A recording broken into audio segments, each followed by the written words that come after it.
Live from the Rock Ridge Broadcasting Room at Rock Ridge High School, this is Rock Ridge Rundown. Good afternoon. I'm Connor, and this is Hayden, and this is your Rock Ridge Rundown. Rock Ridge Rundown is your weekly news broadcast put together by the Journalism 1 and 2 classes. We will broadcast live every Friday at 2:50 p.m. Today is Friday, December 12th, and we hope your day is going well. We have several stories to get to this afternoon, so let's get right into it. This Wednesday, the Rock Ridge Fiddle Club played for Edgewood Vista. The gig lasted an hour and a half, and the Rock Ridge Fiddle Club played around 30 Christmas songs. Wyatt Mettler stated, "I enjoyed performing March from the Nutcracker Suite." Another member, Haley, said, "I like Silent Night." In the Rock Ridge Fiddle Club, students in Rock Ridge Fiddle Club put a lot of effort into the music they play. Many of the members have been playing their instruments since 5th grade. This is one of many gigs Rock Ridge Fiddle Club does locally. If you are interested in seeing them play, on December 18th, they will be playing as part of the orchestra concert. Ornaments are an integral part of Christmas traditions. Family often put several ornaments on their trees every December. So why not have an ornament to put on your tree that you have a special attachment to? In the library on the 3rd floor, there are kits you can grab to make your very own ornament. There are 4 different ornament designs that you can construct. You can choose between a Christmas tree, candy cane, wreath, or a snowman. Tina Trulinger, our library media specialist, stated this about the ornaments. I think these ornaments will help spread a lot of holiday cheer and hopefully offer an experience that you would see in a maker space at the library. We encourage students to head onto the library and pick up kits and ornaments while you still can, on your way to pick up a good book to read over the weekend. We estimate that supplies may be gone by the end of the week, so don't waste any time and go get one while you still can. During Christmas time, a very popular holiday activity is to make holiday cookies. Mrs. Andrews' Culinary 1 and 2 class is making multiple kinds of cookies for Mrs. Foreman's choir classes. A few kinds of cookies that they have made include chocolate chip, apple cinnamon sugar, pumpkin, double chocolate chip, and snickerdoodle. Wyatt Cantor said, "I like cookies that are shaped like pumpkins. My favorite cookie to make is pumpkin flavored cookies." Colton Bielk said, "My favorite cookie to eat is a good chocolate chip cookie. My favorite cookie to make is sugar cookies. You can put a drawing on the cookie like a snowman." After this short break, we will be back with your weekend forecast.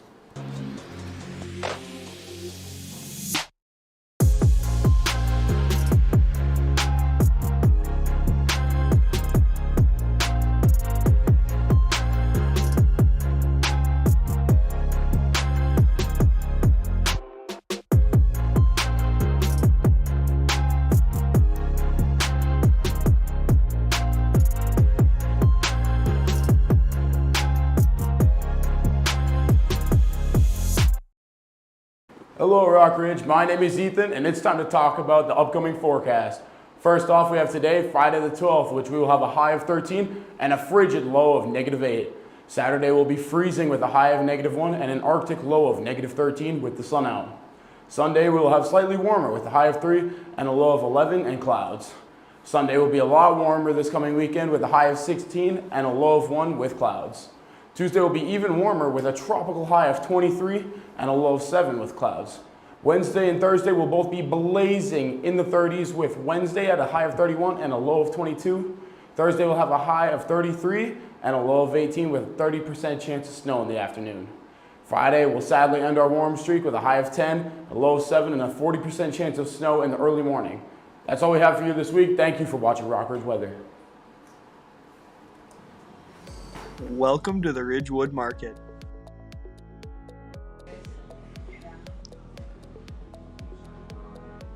These are all of our bubblers. Come get your Fairlife milk if you want to be strong like me.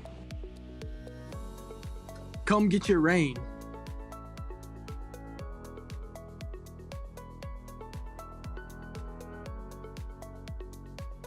And now for Sports with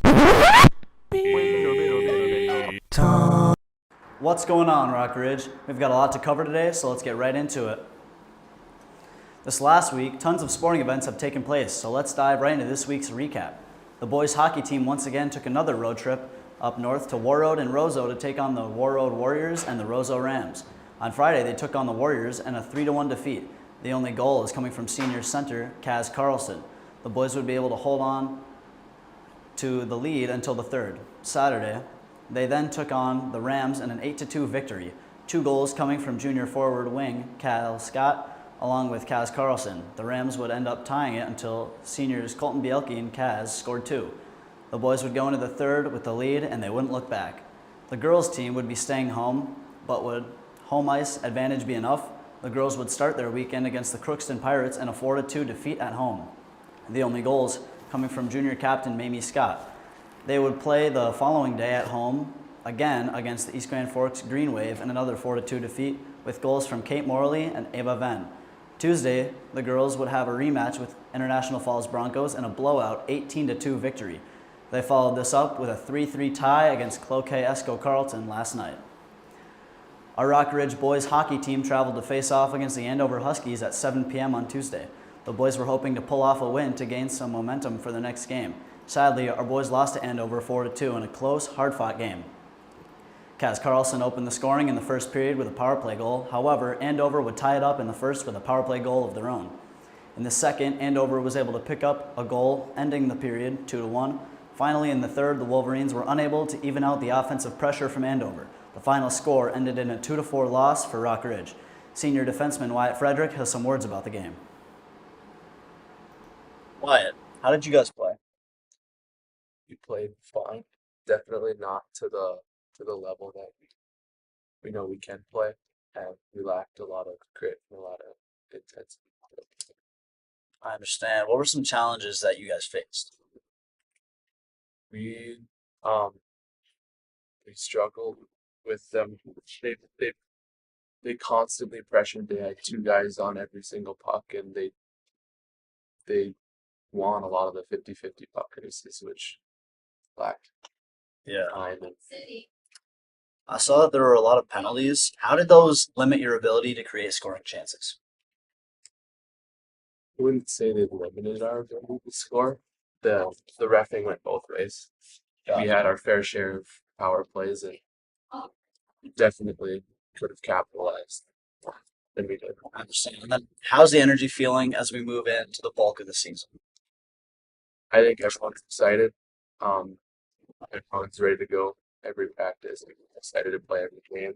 And I guess at the end of the day, the end of the season is what matters most, the playoffs. So Yeah. preparing for that every day is Definitely. the focus. All right.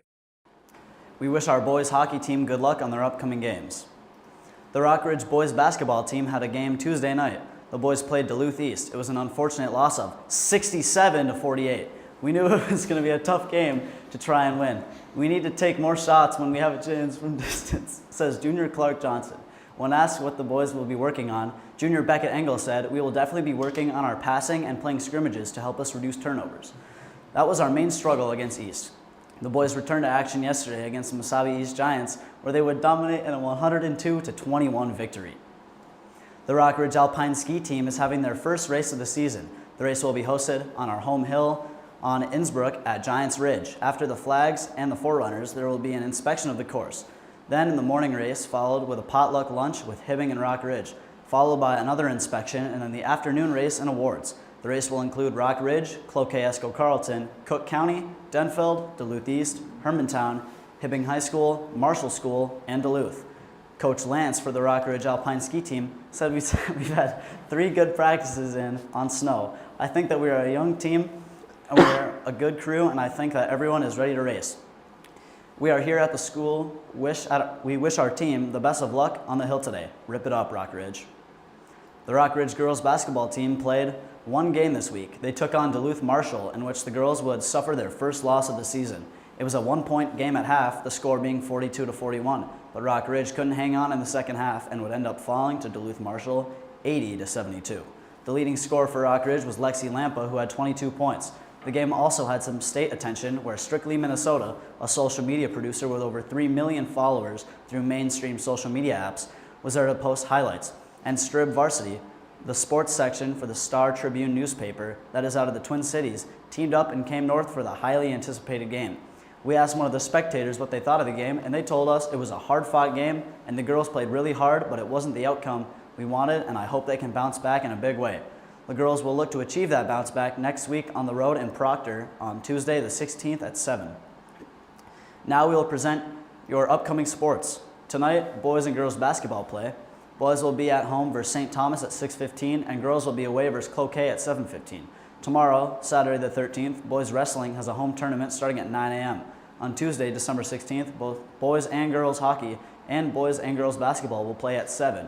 Girls hockey plays Hibbing at Hibbing, and boys hockey plays Superior at home at 7:15. Girls basketball plays Proctor at Proctor, and boys basketball plays MIB at home. On Thursday, December 18th, girls hockey plays the North Shore Storm at 7 away.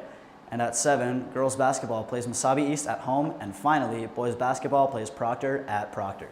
That's all we got for you today. Make sure you come back around and catch us next week before winter break. Enjoy the weekend and fire up, Rock Ridge. And now you're watching Worldwide Wolverines with Laska and also her class.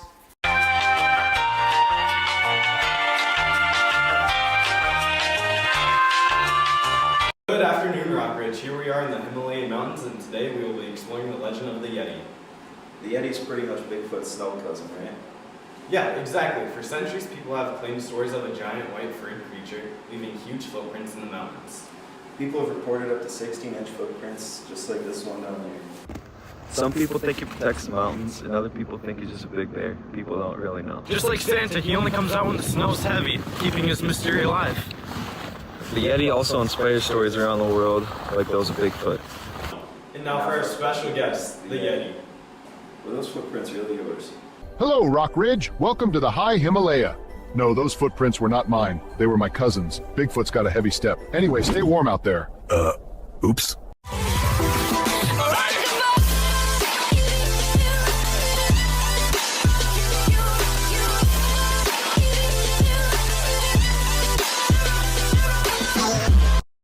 Over this past week, our esports team have continued with their weekly matches. On Tuesday, we had 2 Smash Bros. Participants with the scores of Brady Peterson losing a very close 2-3 against Blaine. Brady states, "My favorite moment was probably in the second match where the other guy fell off the map 3 times in a row, and Linus Welch won by forfeit against his opponent." Now for Mario Kart. Team 1 faced Benson and won 2-1, and Team 2 faced Jordan and ended with a score of 2-0. The Marvel Rivals teams were supposed to play Ada Borg West, but are rescheduling next Tuesday due to weather. On Thursday, it was our Rocket League team competing. They played 2 Harbors and won with a final score of 3-0. That's all for this week's esports recap. The season will now be put on hold until January 5th due to winter break. Good luck for the rest of the season. Almost everyone loves a good holiday movie. To determine what everyone's favorite holiday movie is, we made a poll to vote and settle debate. Around 250 of our students participated in the vote, and here are your choices. Coming in at number 5 was Die Hard. At number 4, we have The Polar Express. At number 3 is Rudolph the Red-Nosed Reindeer. And number 2 is How the Grinch Stole Christmas.